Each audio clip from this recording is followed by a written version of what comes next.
वस्सलातु वस्सलामु अला मन ला नबिय्य बअदा व अला आलिहि व अस्हाबिहि allazीना औफू अहदा। क़ाल अल्लाहु तआला फ़िल क़ुरआनिल मजीद वल फ़ुरक़ानिल हमीद इन्नमा युरीदुल्लाहु लियुज़हिब अन्कुमुर रिज्स अहलल बैत लियुतहिरकुम तत्हीरा। आमन्तु बिल्लाहि सदक़ल्लाहुल अज़ीम व सदक़ रसूलुहुन नबियुल करीमुल अमीन व नहनु अला ज़ालिका लमिनश शाहिदीन व शाकिरीन वल्हम्दुलिल्लाहि रब्बिल आलमीन। इन्नल्लाहा व मलाइकतहु युसल्लूना अलन नबी या अय्युहल्लज़ीना आमनू सल्लु अलैहि व सल्लिमू तस्लीमा। बावाज़ बुलंद पढ़िए अस्सलातु वस्सलामु अलैका या सय्यदी या रसूल अल्लाह व अला आलिका व अस्हाबिका या सय्यदी या हबीब अल्लाह। अस्सलातु वस्सलामु अलैका या सय्यदी या खातमन नबिय्यीन। खुश्क शाखों को वो ताज़ा गुलाब देते हैं, खुश्क शाखों को वो ताज़ा गुलाब देते हैं, अहद पीरी को वो फिर से शबाब देते हैं। पढ़ ले दुरूद गफलत न कर, खुदा की कसम वो तेरे सलाम का अब भी जवाब देते हैं। मोहब्बत के साथ पढ़िए अस्सलातु वस्सलामु अलैका या सय्यदी या महबूब रब्बिल आलमीन व अला आलिका व अस्हाबिका या खातमन नबिय्यीन। उस मालिक हकीकी का करोड़ा बार शुक्र है कि उसने मुझे और आपको यहाँ मिल बैठने का मौका अता किया। मैंने कुरान मुक़द्दस की एक आयत करीमा पढ़ने का शरफ हासिल किया। अल्लाह जल्ल शानहू ने इरशाद फरमाया इन्नमा युरीदुल्लाहु लियुज़हिब अन्कुमुर रिज्स अहलल बैत लियुतहिरकुम तत्हीरा। अल्लाह फरमाता है कि बेशक अल्लाह ताला ये चाहता है कि अहले बैत से नापाकी को दूर कर दे और उन्हें खूब पाक साफ कर दे। ये आयत हजरत इमाम हसन और इमाम हुसैन और सैयदा फातिमातुज़ ज़हरा और हजरत अली रज़ियल्लाहु ताला अन्हुम के बारे में उतरी है। इस आयत करीमा का जो पहला लफ्ज है वो इन्नमा है। इन्नमा कलमा हसर है। जब इंसान ने किसी चीज को हसर करना हो, किसी बात को बंद करना हो, तो वहां ये हिसार यानी बंद लगाया जाता है। तो अल्लाह ताला ने इन्नमा कलमा हसर बोलकर इरशाद फरमा दिया कि बेशक मैंने अपने महबूब की अहले बैत के गिर्द दायरा लगाकर नापाकियों को इनके करीब आने का भी हुक्म नहीं दिया कि नापाकी इनसे बहुत ही दूर रहती है। और फिर नापाकी कितनी इनसे दूर है, अल्लाहु अकबर। बाकियों लोगों को अल्लाह ताला हुक्म देता है कि फजतानिबुर रिज्स, नापाकी से बचो। रब ने लोगों को हुक्म दिया कि तुमने नापाकी के करीब ही नहीं जाना, लेकिन नबी की आल की बारी यही तो नापाकी को हुक्म दिया, तूने मेरी नबी की आल के करीब ही नहीं जाना। अब हुजूर अलैहिस्सलाम की आल बड़ी पाक है, कोई नापाक चीज उसके करीब नहीं आ सकती। एक अब्बासी खलीफा बादशाह था, उसका नाम था जाफर बिन मोतसिम मुतवक्कल अल्लाह। उसके दौर के अंदर एक औरत ने झूठा नबूवत का दावा कर दिया। जब औरत ने झूठा नबूवत का दावा किया तो जो अब्बासी बादशाह था उसने ज़ैनब नामी औरत को पकड़ा तो जेल में कैद कर दिया। अब्बासी बादशाह कहने लगा तू नबिया तो हो नहीं सकती, क्योंकि हमने कुरान में पढ़ा है मा काना मुहम्मदुन अबा अहदिम मिर रिजालिकुम वलाकिर रसूलुल्लाहि व खातमन नबिय्यीन। हुजूर अल्लाह के, सारे बोलिएगा, हुजूर अल्लाह के, हुजूर के बाद कोई नबी आ सकता? वो अब्बासी बादशाह कहने लगा हमने कुरान में पढ़ा है हुजूर अल्लाह के आखिरी नबी हैं, आपके बाद कोई नबी नहीं आ सकता। और कहते हमने नबी पाक के फरमान में पढ़ा कि हुजूर का इरशाद गिरामी है इन्नहु सयकूनु फी उम्मती कज़्ज़ाबून सलासून कुल्लुहुम यज़अमु अन्नहु नबिय्युन। फरमाया अना खातमुन नबिय्यीन ला नबिय्य बादी। नबी अलैहिस्सलाम ने फरमाया मेरे बाद 30 झूठे कज़्ज़ाब आएंगे, हर एक ये दावा करेगा कि मैं नबी हूं। फरमाया याद रखना मैं आखिरी नबी हूं, मेरे बाद नबी आ ही नहीं सकता। वो अब्बासी खलीफा कहने लगा उस औरत को तू नबिया तो हो नहीं सकती, तूने ये झूठा दावा किया है और तू किस बरादरी से ताल्लुक रखती है? वो ज़ैनब नामी औरत जिसने झूठा नबूवत का दावा किया वो कहने लगी मैं सैयदा हूं। अब्बासी बादशाह कहने लगा तू सैयदा भी नहीं है, क्योंकि वो सैयद ऐसा काम नहीं कर सकता। वो कहने लगी नहीं मैं सैयदा हूं। बादशाह सोचने लगा कि अब ये नबिया तो हो नहीं सकती, हमें यकीन है सैयदा भी नहीं हो सकती, लेकिन कैसे इसके मुंह से निकलवाएं कि ये अपनी जुबान से भी कहे हाँ मैं सैयदा नहीं हूं। बादशाह ने अपने वजीरों से मशवरा किया कि कैसे इस औरत के मुंह से निकलवाएं कि हाँ मैं सैयदा भी नहीं हूं। वजीरों मशीरों ने मशवरा दिया कि नबी पाक के आल के शहजादे हजरत इमाम मोहम्मद तकी हयात हैं, उनको बुलाया जाए। इमाम मोहम्मद तकी आकर इस मसले का हल जरूर पेश करेंगे। वो इमाम मोहम्मद तकी जो नबी की आल के चमकते फर्जंद है, याद रखें ये 10वें इमाम है, ये 12 इमाम हमारे हैं। 12 इमामों से मुराद हजरत अली रज़ी अल्लाह ताला अन्हु, हजरत इमाम हसन, इमाम हुसैन, इमाम ज़ैनुल आबिदीन, इमाम बाकिर, इमाम जाफर सादिक और इमाम जाफर सादिक के बाद इमाम मूसा काज़िम, इमाम अली रजा, इमाम नकी, इमाम मोहम्मद तकी और हजरत मूसा अस्करी और हजरत अस्करी के बाद हजरत इमाम महदी। याद रखें इन 12 इमामों से जो अहले सुन्नत मुराद लेते हैं वो मुक्तदा फिद्दीन है। ये हमारे इमाम दीन में एक आला मुकाम रखते हैं और अल्लाह ने इन्हें बड़ी शानें दी हैं। लेकिन कुछ अगयार इन 12 इमामों को इमाम बमाना नबूवत के लेते हैं, वो इन्हें नबी मासल्ला मानते हैं, नबूवत का दर्जा देते हैं। लेकिन हम कहते हैं अंबिया के बाद, हुजूर अलैहिस्सलाम के बाद नबूवत का दरवाजा बंद है। कादियानियों से झगड़ा यह है कि हुजूर के बाद एक काने को नबी मानते हैं, हम कहते हैं वो काफिर हैं। जो एक को भी नबी हुजूर के बाद माने वो काफिर है, और जो 12 को माने उसके फिर बेईमान होने में कौन बंदा शक कर सकता है। तो इसलिए इमाम मोहम्मद तकी जो हजरत इमाम मूसा काज़िम के पोते थे, अब्बासी खलीफा ने उनको बुलाया, बुलाकर कहा यहाँ एक औरत ने झूठा नबूवत का दावा किया और ये कहती है मैं सैयदा हूं, तो कोई ऐसी सूरत तजवीज हमारे लिए करें कि ये अपने मुंह से इकरार करे मैं सैयदा नहीं हूं। इमाम मूसा काज़िम रहमतुल्लाह ताला अलैह के बेटे इमाम मोहम्मद तकी, आपने जब ये सुना तो फरमाने लगे वो शाम ने पिंजरे के अंदर शेर बंधा है, अपने जल्लाद को हुक्म दे औरत को पकड़े तो उस पिंजरे के अंदर डाल दे। जल्लाद ने उस ज़ैनब नामी औरत को पकड़ा और पकड़कर उस शेर के पिंजरे में डालने लगे तो औरत चीखो पुकार करने लगी, कहने लगी छोड़ दो, मैं झूठ बोल रही हूं, मैं सैयदा भी नहीं हूं, मैं झूठ बोल रही हूं, मैं सैयदा नहीं हूं। बादशाह ने ये लफ्ज सुना तो बड़ा हंसा और हजरत इमाम मोहम्मद तकी की जहानत का जो है वो इकरार करने लगा और कहने लगा हुजूर आपने कैसे जान लिया कि आपने ये सूरत तजवीज की और इसने अपने मुंह से इकरार कर लिया मैं सैयदा नहीं हूं, आपको कैसे पता चला। हजरत इमाम मोहम्मद तकी फरमाने लगे मेरे रब का कुरान है कि अल्लाह ने अहले बैत से हर किस्म की नापाकी को दूर कर दिया है।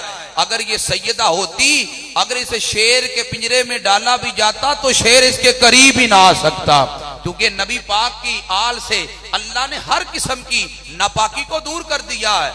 इतने लफ्ज बोले तो इमाम मोहम्मद तकी चले गए, जुमले बड़े काबिले गौर हैं। इमाम मोहम्मद तकी तशरीफ ले गए।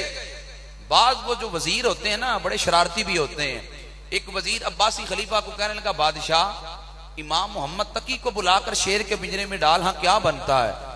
अब्बासी खलीफा वजीर को कहने लगा क्या तेरा यकीन नहीं वो सैयद है। वजीर कहने लगा मेरा यकीन है वो सैयद है, लेकिन बुला तो सही, तजर्बा ही सही, देखते हैं बनता क्या है। बादशाह ने इमाम मोहम्मद तकी को बुलाया, बुलाकर 3 दिन अपने शेर को भूखा रखा। भूखा रखने के बाद हजरत इमाम मोहम्मद तकी को जब पिंजरे के अंदर डाला तो शेर हजरत इमाम मोहम्मद तकी के ऐसे कदम चूमने लगा जैसे कोई बावफा कुत्ता अपने मालिक के कदम चूमता है। अल्लाह अकबर। यूं हजरत इमाम मोहम्मद तकी के वो कदम चूमने लगा। अल्लाह अकबर। ये अल्लाह ताला ने आले रसूल से हर किस्म की नापाकी को दूर कर दिया है। किसी लिहाज से भी कोई नापाकी इनके करीब नहीं आ सकती। यार जब आले रसूल की ये शान है कि नापाकी उनके करीब भी नहीं आ सकती, तो नबी पाक अपना क्या मकाम होगा।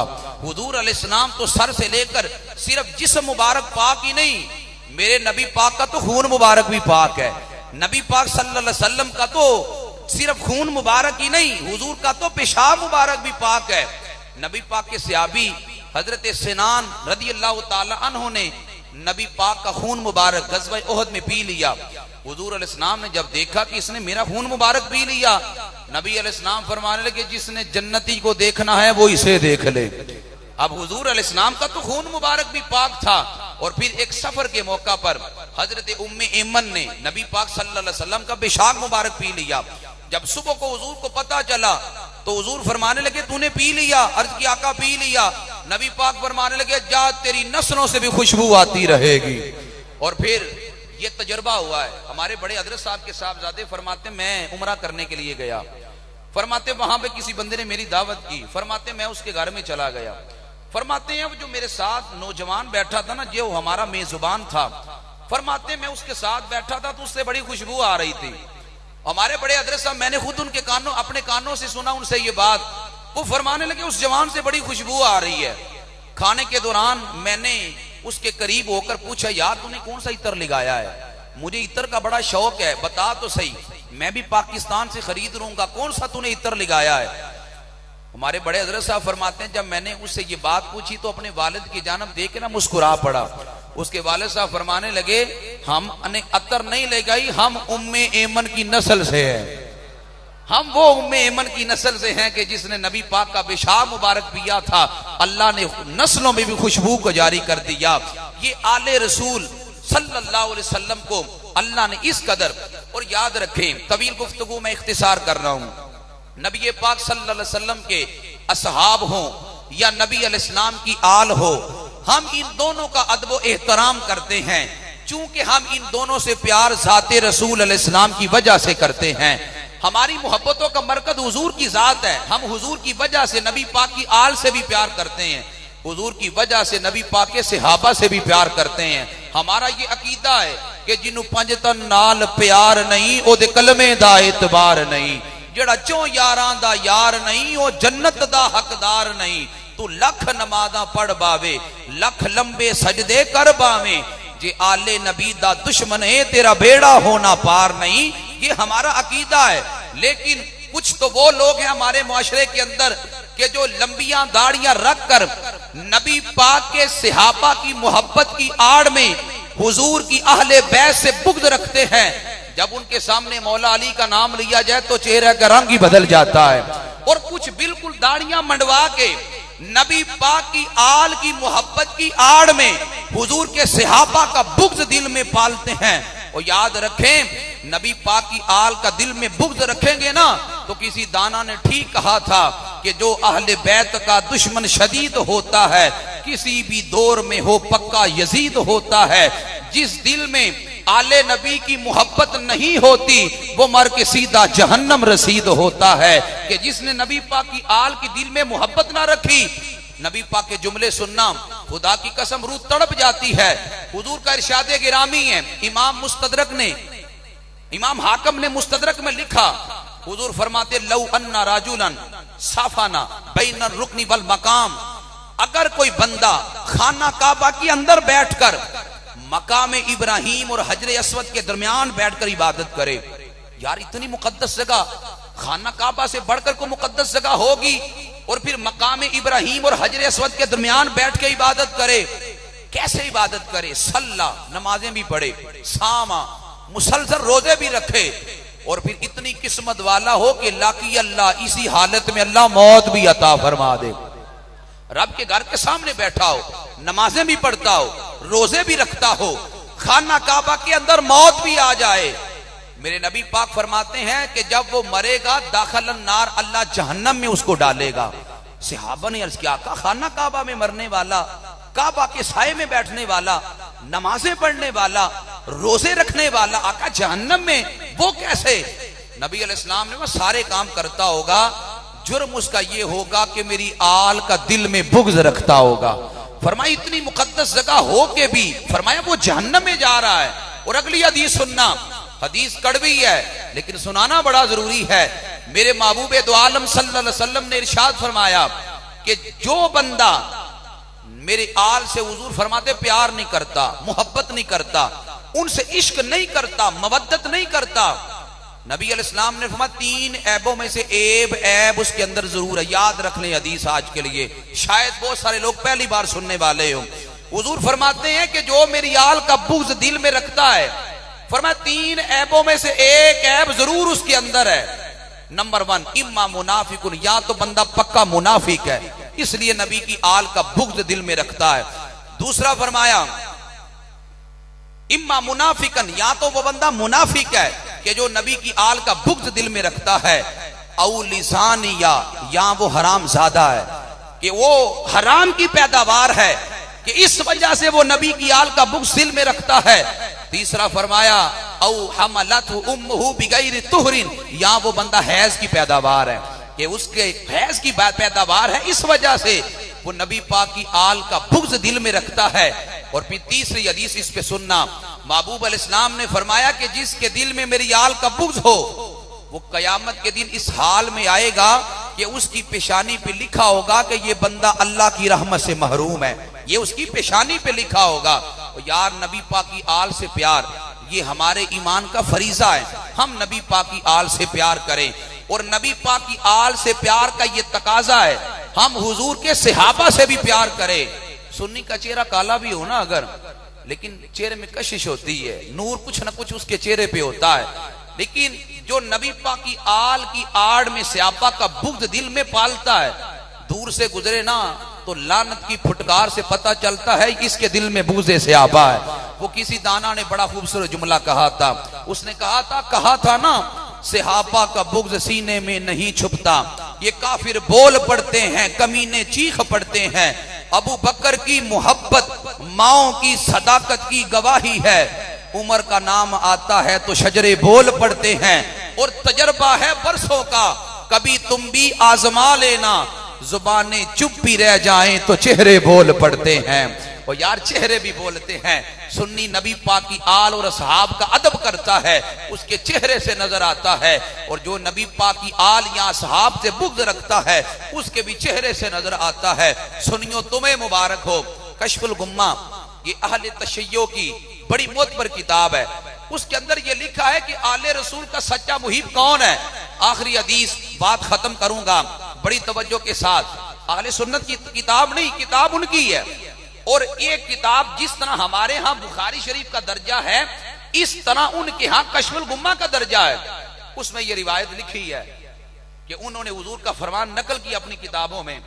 वो कहते हैं जो नबी की आल का दिल में मोहब्बत रखता है वही सुन्नी है। फरमाया जो नबी पाक की आल की मोहब्बत दिल में रखता है वही सुन्नी है।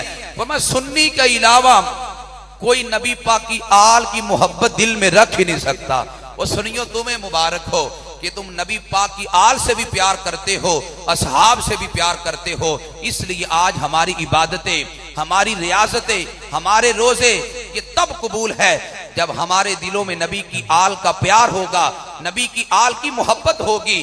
किसी ने कहा था नमाजें पढ़े जा, अजाने दिए जा, सुबह शाम सजदे पे सजदे किए जा, नमाजें उसी की, अजाने उसी की जिसे पंजतन का घराना मिला है।